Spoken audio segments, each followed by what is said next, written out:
तर भारतानं पाकिस्तानवर 9 ठिकाणी एअर स्ट्राईक केलं। तर भारतानं ऑपरेशन सिंदूरच्या माध्यमातून हे एअर स्ट्राईक केलेलं आहे।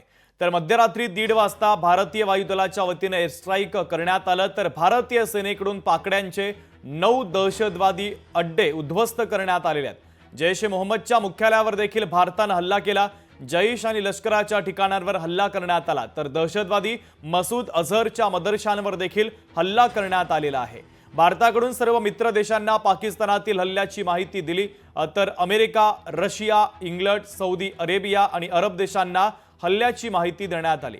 तर आंतरराष्ट्रीय बॉर्डर पार न करता भारतीय लष्करानं ही मोठी कारवाई केलेली आहे।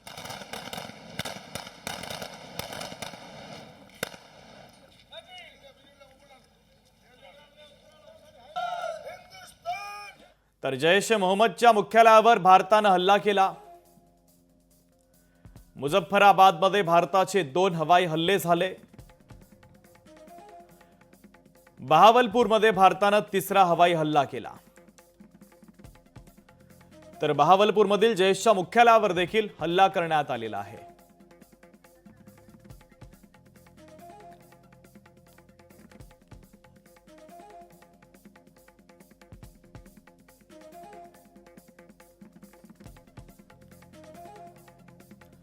तर युद्धजन्य परिस्थितीच्या संदर्भात जे मॉकड्रिल आता भारतामध्ये अनेक ठिकाणी केलं जातंय। सध्या छत्रपती शिवाजी महाराज टर्मिनस परिसरात देखील मॉकड्रिल केलं जातंय आणि त्या मॉकड्रिलची ही थेट दृश्य आपण पाहतोय।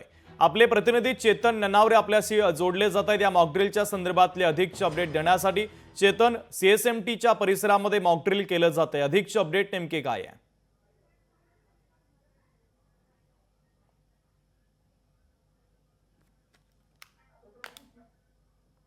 प्लॅटफॉर्म क्रमांक 7च्या बाजूला मॉकड्रिल सुरू केलेला आहे आणि ज्यावेळी सायरन वाजवला जाईल त्या सायरन वाजवल्यानंतर आपापल्या शहरामधल्या त्या ठिकाणच्या नागरिकांनी अशा प्रकारे सर्वप्रथम झोपायचं आहे, डोळे काम नाक आपलं कशा प्रकारे बंद करायचं आहे याचं प्रात्यक्षिक आहे। हे सिव्हिल डिफेन्सच्या माध्यमातून दाखवलं जात आहे आणि इतकंच नाही, आता या ठिकाणी एक छोटेखानी आग पेटवण्यात येईल आणि आगीच्या वेळी तुम्ही कशा प्रकारे प्रतिसाद द्यायचा आहे या संदर्भातील थेट प्रात्यक्षिक माहितीच्या माध्यमातून सांगली संरक्षण दलाचे जे जवान आहेत, अधिकारी आहेत, ते या ठिकाणी दाखवत आहेत।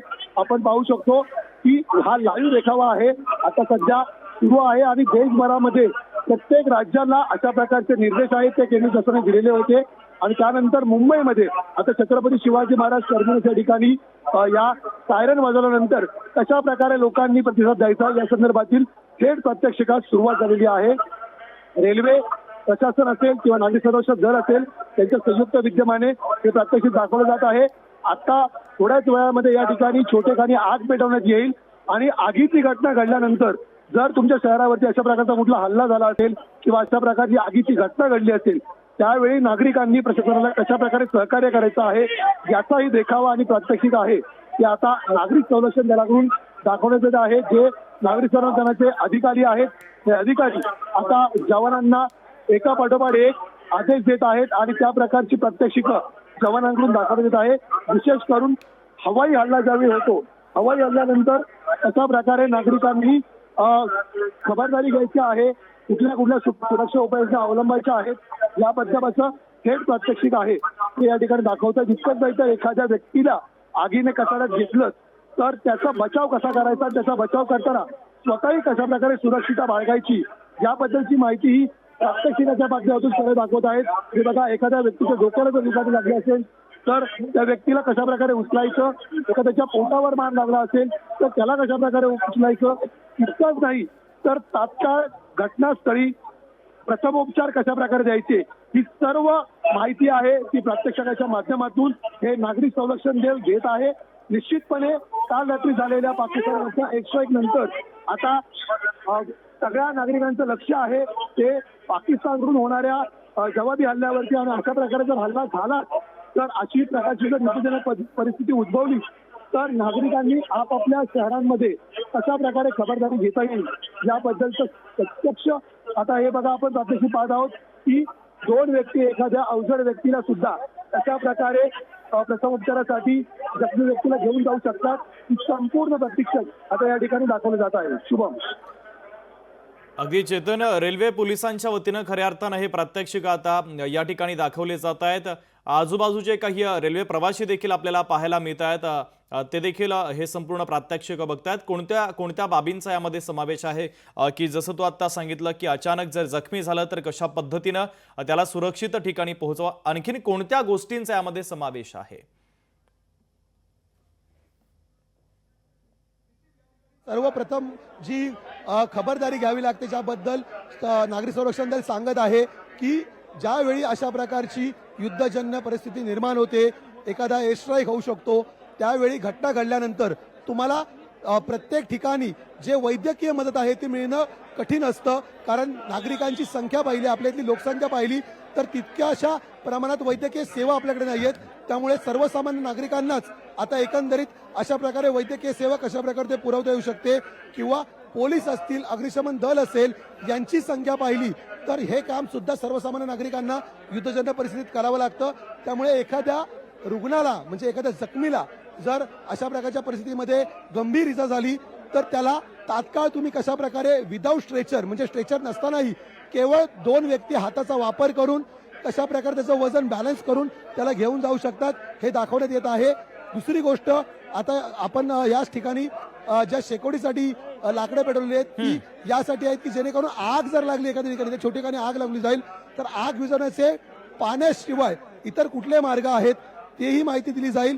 कारण आपल्याला माहित आहे की आग लागल्यानंतर लोकांमध्ये भीतीचं वातावरण असतं। त्यामुळे अग्निशमन दल युद्धजन्य परिस्थितीत प्रत्येक आगीच्या ठिकाणी पोहोचणे कठीण असते। त्यामुळे नागरिकांनी जर पुढाकार घेतला तर छोट्या छोट्या आगीचं रूपांतर मोठ्या आगीत येण्याआधीच त्या विझवण्यात येऊ शकतात। आता आपण या ठिकाणी जो प्रत्यक्ष देखावा पाहतोय, जर एखाद्या व्यक्तीच्या पायाला फ्रॅक्चर झालं तर त्याला प्लास्टर करण्यापर्यंत आधी कशा प्रकारे सपोर्ट देता येईल त्यासाठी 2 लाकडी पट्टे त्याच्या पायाच्या भोवती लावण्यात आलेल्या आहेत आणि त्याला कापडाच्या मदतीने म्हणजे तुमच्या घरात असलेल्या कुठल्याही कापडाने तुम्ही बांधू शकता, जेणेकरून सुरुवातीला जो होणारा त्रास आहे तो टाळता येऊ शकतो आणि पुढील उपचारासाठी डॉक्टरांना मदत होऊ शकते। इतकंच नाही तर आग लागल्यानंतर ती विझवताना तुमच्या घरातील जी गोधडी असेल, ब्लँकेट असेल त्याचा वापर कशा प्रकारे करू शकता, पाण्याशिवाय वाळूचा वापर तुम्ही कशा प्रकारे करू शकता, तुमच्या घरात असलेले गोणपाट असतील ते ओले करून तुम्ही आग विझवू शकता। अशी सविस्तर आणि विस्तृत माहिती जी नागरी संरक्षण दलाच्या प्रशिक्षण कार्यक्रमात सर्वसामान्य नागरिकांना शिकवण्यात येते ती आता थेट या ठिकाणी छत्रपती शिवाजी महाराज टर्मिनसवर येऊन शिकवण्यात येत आहे। शुभम चेतन, युद्धजन्य परिस्थितीमध्ये जो सायरन वाजवला जातो त्या संदर्भातल्या सूचना देखील काल गृह मंत्रालयाने दिलेल्या होत्या। सायरनच्या संदर्भात काही प्रात्यक्षिक या ठिकाणी पार पडणार आहे का? निश्चित शुभम, एकंदरीत ज्या प्रात्यक्षिकाची सुरुवातच या सायरनच्या माध्यमातून झालेली होती। कारण ज्यावेळी आपल्यावर अशा प्रकारचा कुठला जमिनी किंवा हवाई हल्ला होऊ शकतो त्यावेळी सर्वप्रथम जी माहिती नागरिकांना हल्ल्याची दिली जाते ती सायरनच्या माध्यमातून दिली जाते आणि या ठिकाणी सुरुवातीला नागरी संरक्षण दलाच्या अधिकाऱ्यांनी सायरन वाजवला। त्यानंतर एकंदरीत जी खळबळ माजली ती दाखवण्याचा प्रयत्न या ठिकाणी दाखवला जातो। त्यामुळे अशा परिस्थितीमध्ये घाबरून न जाता, सैरावैरा न पळता आपल्या सोबत असलेल्या व्यक्तींनी सुरुवातीला खाली कशा प्रकारे झोपून बंकर्समध्ये जाऊन सुरक्षित ठिकाणी जाऊन सर्वप्रथम आडोसा शोधावा अशा प्रकारची माहिती देण्यात आली। त्यानंतर ज्या व्यक्ती रस्त्यावरती किंवा इमारतींमध्ये अडकलेल्या होत्या, ज्या हल्ल्यामध्ये जखमी झालेल्या होत्या, त्यांना कशा प्रकारे प्राथमिक उपचार द्यायचे आपण थोड्या वेळापूर्वीच पाहिलं।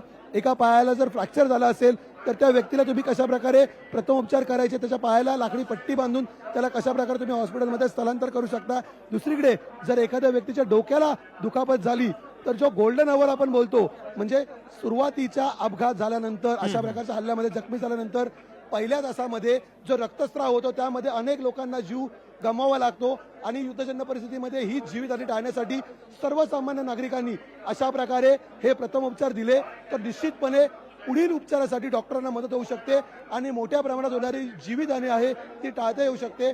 आणि म्हणूनच आता आपण पाहू शकतो की या ठिकाणी एक जखमी झालेला व्यक्ती असेल, जर तो बेशुद्ध झाला असेल तर त्याचे हात अशा प्रकारे जवळ घ्यायचे, त्याचे पाय कशा प्रकारे जवळ करायचे, त्याला उचलून घेणं तुम्हाला कसं सोपं पडू शकतं आणि त्या व्यक्तीला तुम्हाला खांद्यावर घ्यायचा असेल, जर तो बेशुद्ध असेल तर एकट्याने या टेक्निक्स तुम्ही वापरल्या तर केवळ एका मनुष्याला खांद्यावर घेऊन रुग्णालयापर्यंत पोहोचू शकतो। अगदी शुभम, चेतन, या मॉकड्रिलच्या संदर्भातले महत्त्वाचे अपडेट तू पोहोचवलेले आहेत, तुर्तास धन्यवाद।